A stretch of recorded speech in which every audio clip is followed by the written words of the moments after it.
સ્વામિનારાયણ, કેમ છો બધા? તો સ્વાગત છે આપ સૌનું મારા આજના મિની બ્લોગમાં.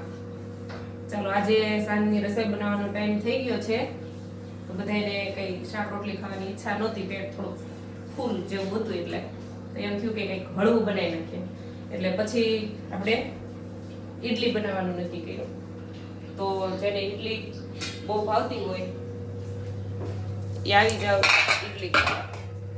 જો એમાં છે ઈડલી, અહીંયા બનાવ્યો છે સાંભાર અને ચટણી. બરાબર, પચવામાં પણ હલકું અને ખાવામાં મજા આવે. બરાબર, તો જેને પણ ઈડલી સંભાર ભાવતા હોય એ આવી જાઓ.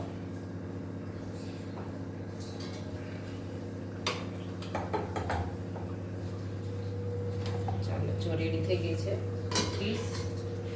બીજી. ચાલો, તો કોને કોને ભાવે છે ઈડલી કોમેન્ટ કરજો. અને અમે આજે વાળુમાં વાળું જ કહેવાય ગામડાની ભાષામાં, એ તો હવે ઇંગ્લિશ બધું આવ્યું ને એટલે આપણે ડિનર ને લંચ ને એવું આવી ગયું. બાકી કાઠિયાવાડી ભાષામાં વાળું કહેવાય. તો અમે વાળુમાં બનાવ્યું છે ઈડલી સંભાર.